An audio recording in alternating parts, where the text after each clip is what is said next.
Pemirsa, banyak calon legislatif akan melakukan upaya untuk mencari suara yang salah satu kampanye di kampus. Namun demikian diharapkan kampus tetap menjaga netralitas jelang masa kampanye pada pemilu mendatang.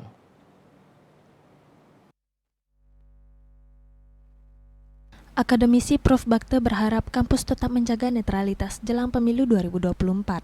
Hal ini merupakan aspek penting yang harus dilakukan untuk menghindari terjadinya politisasi kampus. Namun ia mempersilahkan apabila nantinya ada calon-calon yang ingin mengadakan sosialisasi dengan datang ke kampus, mengingat saat ini banyak pemilih yang berasal dari kaum milenial maupun Gen Z. Kan dibolehkan asal dengan izin. Jadi sampaikan dulu kepada pimpinan universitas untuk menyampaikan kapan, tentu dipersilakan untuk kita berikan kesempatan kepada semua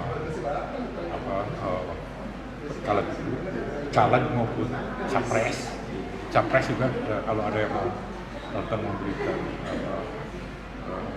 sosialisasi ke kampus, kita welcome saja.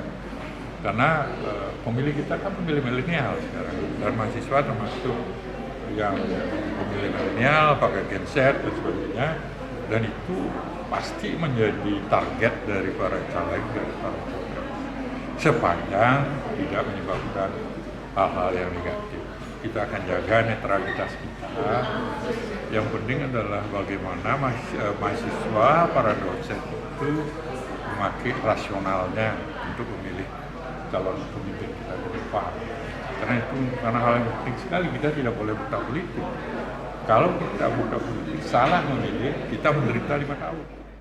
Seperti diketahui, MK mengeluarkan putusan untuk memperbolehkan adanya pelaksanaan kampanye di kampus. Kedepannya, tidak menutup kemungkinan akan ada beberapa calon legislatif yang melakukan hal tersebut, sehingga netralitas kampus diharapkan terus dijaga.